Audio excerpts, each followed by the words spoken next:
Hey,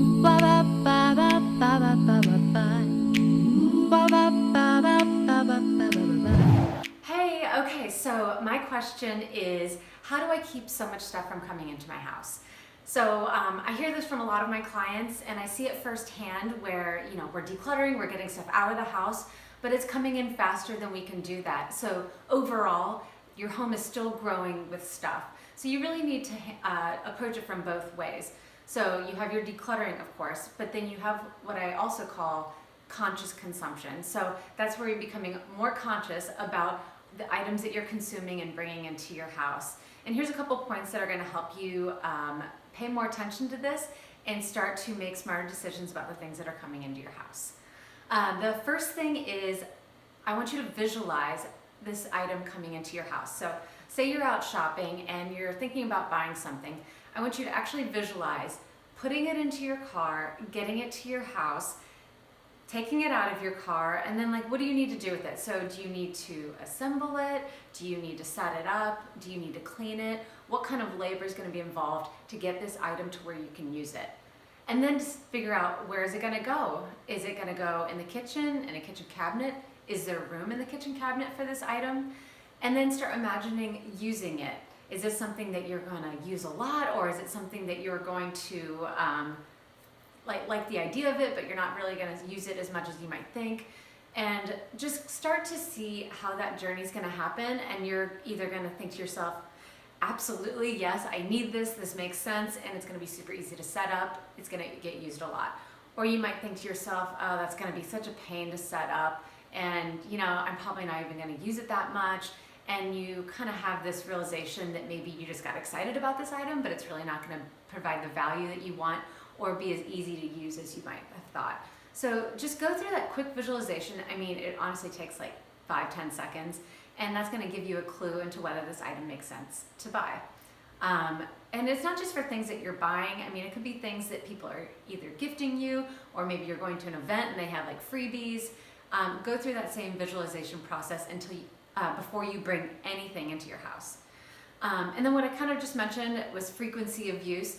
It's really important that you focus on the frequency of use of this item. So you might be excited about the idea of something, the functionality of it seems really cool, or it looks really cute, but really think to yourself, how often am I going to use this? If you're going to bring something into your home and it's going to get used maybe once a year, that's an opportunity to think about whether you really need to buy that item.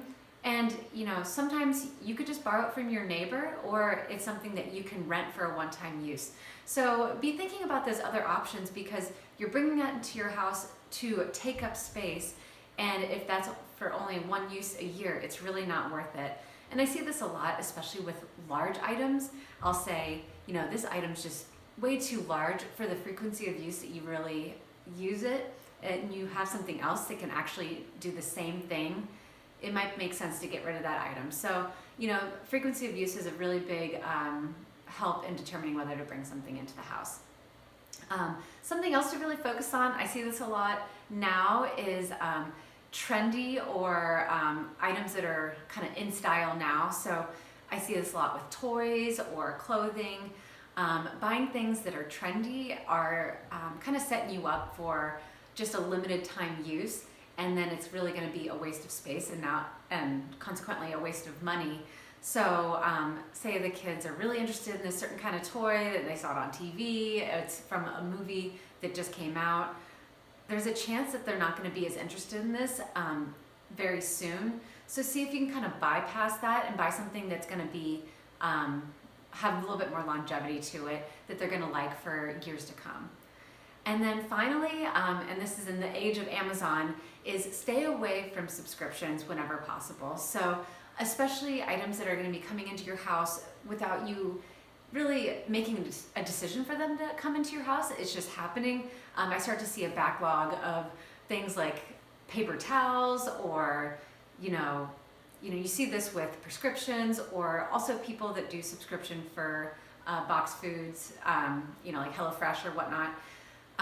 They're great if you can kind of get the subscription on a realistic plan that makes sense, but otherwise you start to get this backlog and it's an overwhelm because you don't have the space for it. You feel the pressure to eat that food, and it just becomes this kind of chaos that's happening faster than you can really handle. So I find whenever possible, stay away from subscriptions and just make intentional decisions on things when you want them.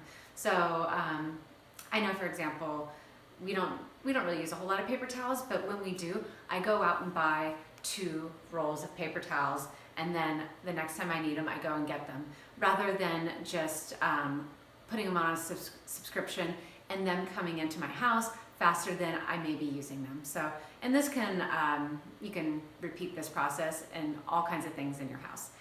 So those are just a couple things that are going to help you think about how to be more of a conscious consumer and thinking through before you welcome things into your house.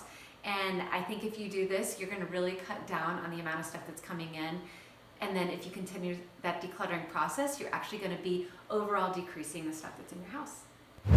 Thanks for watching. So if you have a question that you want me to answer, just shoot me an email to jen@theneatboutique.com and you might just be featured in next week's video.